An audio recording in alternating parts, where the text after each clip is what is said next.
The concept of orphanages has long been considered outdated in developed countries, and yet these institutions still house hundreds of thousands of children in the developing world.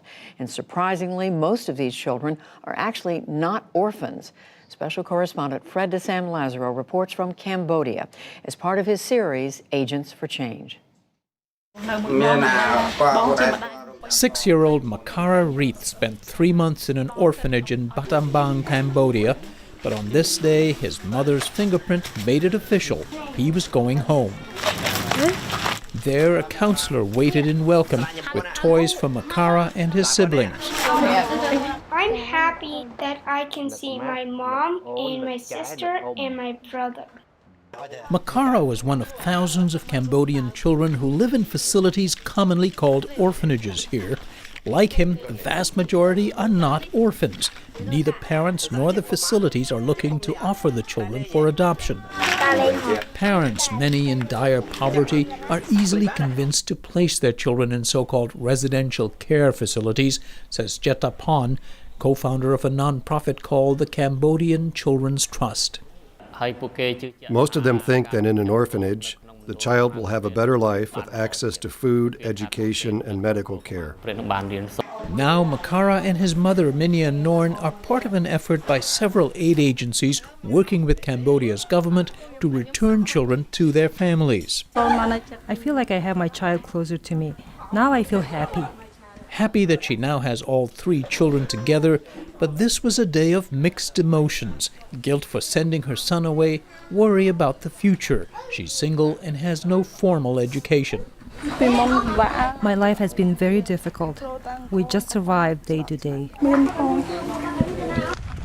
Under the new campaign, she'll have help. For at least 2 years, Cambodia Children's Trust provides a safety net for the families it serves. If they have domestic violence, mental health issues, or any children who are not going to school, we will work with the social worker. We also provide support in terms of food. The challenges for this family and for the broader campaign are daunting.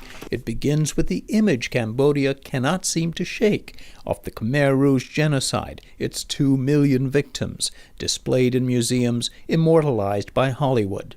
Cambodia 2019 has nothing to do with Cambodia 1979. Sebastian Marot founded a vocational training charity 25 years ago that's helped thousands of marginalized children and their parents. The movie Killing Fields and all the movies that come out about Cambodia is about this. So when people think Cambodia, they think that all the children are being victims of destruction and everyone is orphaned, which is far from the truth. With the civil strife over, he says, there are far fewer orphans now. Many children still live in poverty, but their number has also dropped amid robust economic growth, notably in tourism to Cambodia's world-famous temples. There may be fewer orphans, but orphanages have also become a growth industry. There were about 150 in 2005. Today there are more than 400, housing more than 16,000 children. Often they are put on display, dancing for tourists who are then coaxed to leave a donation. We learned to dance. We performed for foreign visitors. It's not fun. It's so exhausting. 14-year-old Dara and his sister Dari, who's 9, were recently reunited with their mother after 6 years in an orphanage, where they recalled lives of physical abuse and insufficient food. It wasn't fun. There's profit, Marot says, in pity. It's an easy sell. Child in a terrible situation, fly on the eye, give me $5 a month. If it were that easy, it would be fantastic, but it's not. Then there's voluntourism, a thriving industry in which college or gap year students pay agencies to place them in orphanages. Each year, tens of thousands of young Australians, Europeans, and North Americans come to Cambodia to volunteer. They'll spend a few days, sometimes weeks, in orphanages, mostly teaching English to the children. Child development experts say not only does this not help the children, it actually harms them. It comes from a very good feeling that I'm helping, But realistically, would you like to have your teacher change every week? Children thrive on nurturing long-term relationships with adults, the kind usually found only in a family. The development of a child, especially a young child, is hindered dramatically by being in an orphanage, by the lack of personal attention, by not being in a family. This is where the younger girls... But to Ted Olbrich, it depends on the family and the orphanage. Olbrich is an American evangelical pastor who, with his wife Sue, founded Foursquare Children of Promise, the largest of several faith-based operators of residential care facilities, or as he calls them, church homes. Some older religion-based groups have joined the campaign to deinstitutionalize children, but others, like Foursquare, have resisted. The Olbrichs say they opened their first church home in the early 90s because there was a pressing need. We didn't come here intending to take care of orphans. We came here to build a church. And we wound up having these kids dumped on our doorstep. And that need has only grown, he says, to 106 homes, driven by family dysfunction that's widespread and social mores. Our biggest source of children is children that had mothers who died in childbirth. Now those children are considered cursed.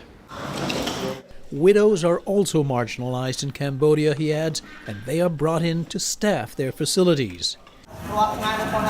Each has about 25 children. These widows, they live with the kids, and they're there with the kids their entire life that they're growing up in the orphan homes. Many then profess their Christianity. Not a requirement, he says, but a good outcome. I'm a proselytizer. Unapologetically. Unapologetic proselytizer. Sebastian Marot says Olbrich is exaggerating Cambodia's social ills and says his mission would be intolerable if the tables were turned. I'm sure they would be very upset if a Muslim organization opened centers in the US or in France, started taking children from communities, put them there to turn them into nice little Muslims. And this is what they're doing here. It's a Buddhist country. He says orphanages are an outdated concept, closed long ago in France and the US in favor of placing children in foster families and adoption. That's the goal in Cambodia, but it's not easy given the poverty that keeps life fragile for many families and limited resources for family reintegration, which ironically is the cheaper option. It's about 10 to 15 times cheaper to support a child living with their family rather than to bring them into an institution. The Olbrichs say their institutions are family, and they have no plans to scale them back. The Cambodian government's goal is to reduce the number of children in orphanages by a third by next year. For the PBS NewsHour, this is Fred de Sam Lazaro in Phnom Penh, Cambodia. Fred's important reporting is a partnership with the Undertold Stories Project at the University of St. Thomas in Minnesota.